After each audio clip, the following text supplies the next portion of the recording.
This is such an inspiring story. There's so many hardships in both of their lives that they overcome.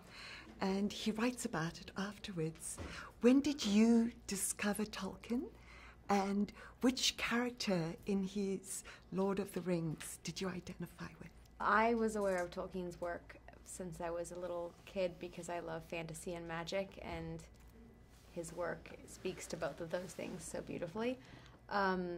I didn't know the story behind the creation of the stories, so this script and this love story was something that spoke to me because of that. And characters, I genuinely, the Elven Queen and Beren and Lúthien's story was so beautiful, and I have spoken about the fact that I auditioned for that character in the revamping of The Lord of the Rings and The Hobbit. So it was interesting to not get that, and then to end up playing Edith Tolkien, who inspired that character. So there's just something very magical, mythical, and carefree about her that I think is very relatable to a lot of people, even if they're not into fantasy. I first read his work just after finishing About a Boy, because the directors of that gave me The Hobbit to read.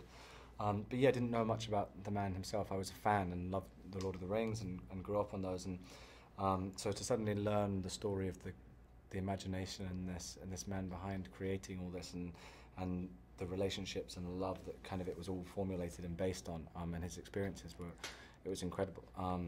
So a big learning curve, but something that I felt like this story was something that really needed to be told. We were all shocked to hear that the character you identified with was? A hobbit, the Why? most.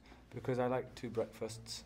I like being comfortable. Hobbits are quite comfortable normally. Like they have a pipe and they sit by the fire and they tell stories, and it's quite nice being a hobbit. Yeah. I think that's probably, but yeah, that would be the one I'm most similar to. The other thing I found fascinating about the characters is the strong friendships that they both develop and how it carries them.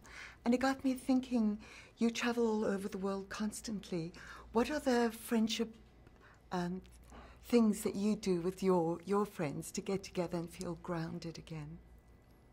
I feel very lucky that my friends, my core group of friends, they understand my lifestyle and what my job entails, and that I have to sometimes go away for a long period of time. And recently I was in Alabama filming, and 2 of my best friends that I've known since I was 5 came out, and we did a road trip to Nashville just for the weekend, which was really, really fun.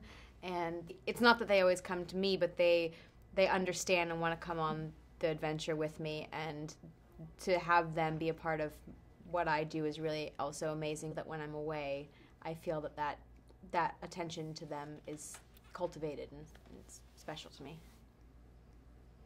I think it's similar things. I like to do like adventure, fun road trips and things like that with my friends when we get time off, because as you say, it's like we travel a lot of time on the road and you don't get to see people, particularly when you're working on a film. It's long days and there's a lot of dedication. The nice thing about this career is that you kind of make friends and like a little family on each job you do, and there's bonds within. What about the rickshaw thing?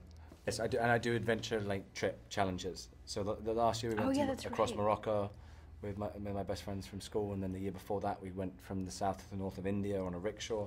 So we kind of those so kind of cool. adventure trips like that. So cool. Are great. It's amazing. Something I'm going to try. Thank you so Definitely. much. Nice to see you Hey, again. really good to see you.